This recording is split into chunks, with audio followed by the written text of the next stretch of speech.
Hello friends, welcome back to your own channel. आज हम लोग बात करेंगे बहुत कॉमन टॉपिक के बारे में जो नेक्स्ट पैंडेमिक है, जिसको हम लोग सब लोग फेस कर रहे हैं। और ये जो है इसकी वजह से बहुत सारी प्रॉब्लम्स आनी है। That is childhood obesity. Obesity in general हम लोग बात करेंगे और specially in regard to children बात करेंगे। ओबिसिटी हम लोग सब जानते हैं कि बहुत सारी बीमारियों की वो जड़ है और बहुत सारी बीमारी ओबिसिटी की वजह से हो सकती है। और उसको प्रिवेंट करने से हम बहुत सारी बीमारियों से, जो नॉन कम्युनिकेबल डिजीज़ है, उससे हम बच सकते हैं। चूँकि लॉकडाउन की वजह से फिजिकल एक्टिविटीज़ बच्चों की बहुत डिक्रीज़ हुई है, स्कूल एक्टिविटीज़ ऑनलाइन हो गई हैं। तो उसकी वजह से ओबिसिटी की प्रॉब्लम बच्चों में बहुत कॉमन हम लोग देख रहे हैं। और जो बच्चे फॉलोअप में आते हैं उसमें देखते हैं कि वेट गेन सडन। बचने के लिए हम लोग क्या कर सकते हैं, ओबिसिटी किसको कहते हैं, कैसे उसको अर्ली पता लगाएं और कैसे उससे ट्रीट करें, इसके बारे में हम आज डिस्कस करेंगे।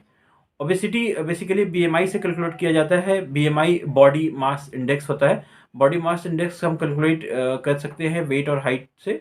और वेट और हाइट का जो पैरामीटर्स होता है उसके बेसिस पे बीएमआई, अगर बच्चे का जो सेंटाइल्स ग्राफ होते हैं, बीएमआई के ग्राफ्स होते हैं, उसमें अगर सेंटाइल्स जो है मोर देन 85 है तो वो ओवर वेट है, और मोर देन 95 है तो डेट इज़ ओबीज। बड़ों में ये मोर देन 25 होता है ओवरवेट, और more than 30 is obese. Obese हम लोग सब जानते हैं कि ये बहुत सारी बीमारियों के लिए की वजह होती है ओबेसिटी, जैसे कार्डियोवास्कुलर डिजीज़ है, हाइपरटेंशन है, डायबिटीज़ है, और कुछ कैंसर्स हैं जो ओबेसिटीज़ की वजह से होती हैं।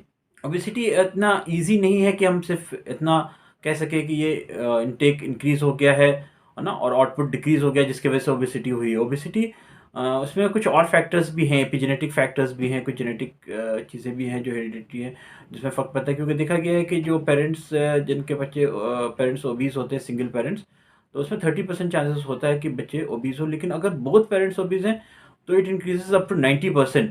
90% तक उनके बच्चे ओबीज होते हैं। सो हमें सारे फैक्टर्स को पहले से ही आइडेंटिफाई करना हमें पता होना चाहिए, और उसके हिसाब से अपने लाइफ स्टाइल को मॉडिफाई करें, और जो पॉसिबल हो, जहाँ पे पॉसिबल हो, जहाँ पे कुछ डिजीज़ है जिसकी वजह से ओबेसिटी हो सकती है, तो उसको हम डॉक्टर से मिलकर ट्रीट करें। तो ओबेसिटी का ट्रीटमेंट शुरू हो जाता है माँ के पेट से ही। अगर मदर ओबीज होंगी, मदर डायबिटिक होगी, मदर स्मोकिंग कर रही होगी, बच्चा आईवीजीआर होगा, तो इन बच्चों में ओबेसिटी के चांसेस ज़्यादा होते हैं। सो जहाँ कंसेप्शन की बात हो रही है, वहीं पे ओबेसिटी का ट्रीटमेंट प्रिवेंशन भी शुरू हो जाता है। तो हम इस चीज़ का बहुत ध्यान रखें कि ओवरवेट पेरेंट्स में ना हो, स्मोकिंग और बैड हैबिट्स जो होते हैं वो ना हो, उसकी वजह से ओबेसिटी के चांसेस बढ़ते हैं। फिर जो बच्चा पैदा होता है उसके बाद जो मदर ब्रेस्ट फीड कराती हैं, उन बच्चों में ओबेसिटी के चांसेस काफ़ी कम होते हैं, जो as compare to top fit babies में ओबेसिटी ज़्यादा होता है।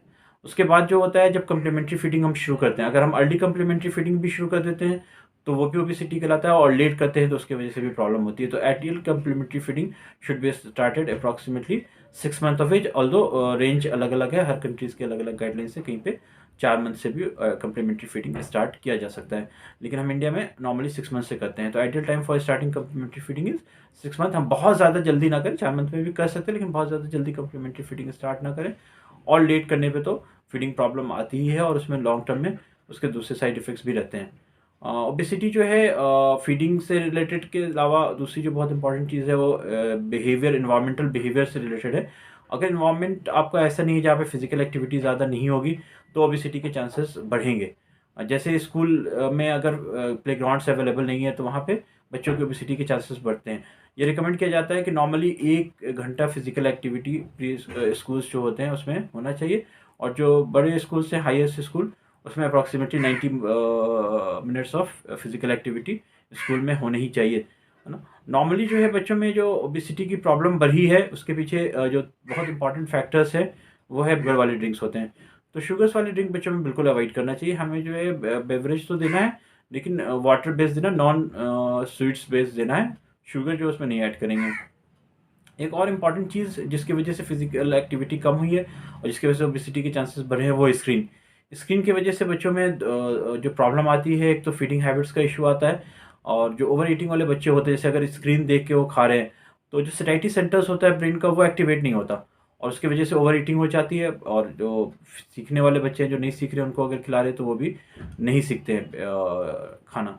तो स्क्रीन से भी हमें बच्चों को दूर रखना चाहिए। स्क्रीन जो है में जो है बच्चे जैसे गेम्स देखते हैं तो स्लीप साइकिल डिस्टर्ब होता है, और प्रॉपर अगर स्लीप नहीं है तो उससे भी ओबेसिटी बढ़ती है। ओबेसिटी जो है कुछ मेंटल डिजीज़ के साथ भी हो सकती है, और हमें उसमें जो वार्निंग साइंस है उसके लिए अलर्ट रहना चाहिए। कभी भी अगर वो वार्निंग साइंस आते हैं मेंटल डिजीज़ के, जैसे डिप्रेशन है, तो हमें फ़ौरन जो है डॉक्टर को कंसल्ट करना है।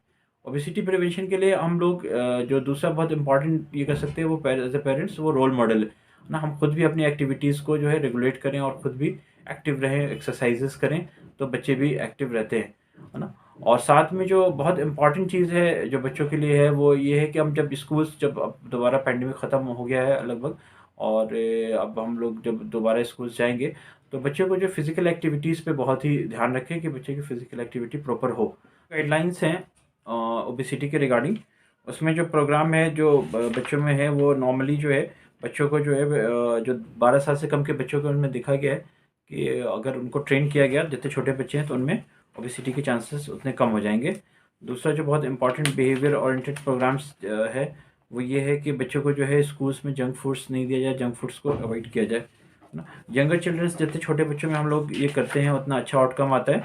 और जनरली जो टारगेटेड एज ग्रुप्स होता है ओबेसिटी का, वो जो है यंगर एज ग्रुप है, जितना यंगर होगा उतना ज़्यादा अच्छा रिजल्ट आएगा। कैलकुलेशंस जो है वो बहुत इजी है और वो हम लोग चार्ट से कर सकते हैं। आप ऐप डाउनलोड करें और ऐप में जो हमारे है उसमें आप वेट और हाइट डालेंगे तो BMI ऑटोमेटिक कैलकुलेट हो जाएगा।